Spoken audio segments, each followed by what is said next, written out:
தேவனே, இன்று என்னை உருமாற்றும். மார்ச் மாதம் 1ஆம் தேதி. உங்களுடைய தனிப்பட்ட வாக்குத்தத்தத்தை விசுவாசியுங்கள். பல ஜனங்கள் குப்பைக்கு சமமான தங்களுடைய குறை சொல்லும் விமர்சனங்களாலே பரிதாபகரமாக இழக்கிறார்கள். குறை சொல்லுதல் ஒருபோதும் ஒருவருடைய கிரீடத்தில் இன்னும் ஒரு கல்லை பதிப்பதில்லை. மக்கள் பசியோடு எல்லாவற்றையும் இழந்து நிற்கிறார்கள். வசனத்தை கேட்கும்போது அதை அணைத்துக் கொள்ளுகிறீர்களா?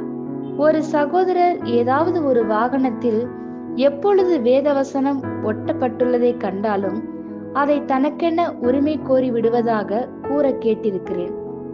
அதுதான் வரவேற்றல். அது மற்ற ஒருவருக்கல்ல, உங்களுக்குரியது. அடுத்ததாக விசுவாசித்தல் வருகிறது. விசுவாசித்தல் ஆவியின் பயிற்சி. விசுவாசமானது வசனம் விடுதலையோடு முழுமையாக கிரியை செய்ய தேவையான தளத்தை உருவாக்குகிறது. விசுவாசம் அதை செழிப்பாக்குகிறது. விசுவாசித்தல் என்பது தன்னையே தாரை வார்ப்பது. உங்களை அந்த வசனத்திற்கு தாரை வார்த்து விடுங்கள். அதாவது, நீங்கள் அந்த வசனத்திற்கு முழுமையாக விற்று போடப்பட்டு விட்டீர்கள்.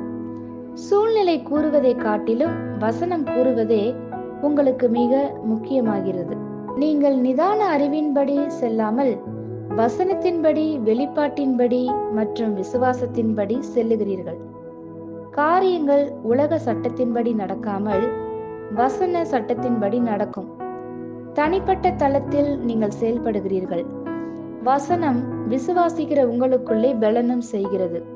பல போராட்டங்களை சந்திக்கும் போது விசுவாசிப்பது கடினமாக தோன்றுகிறது.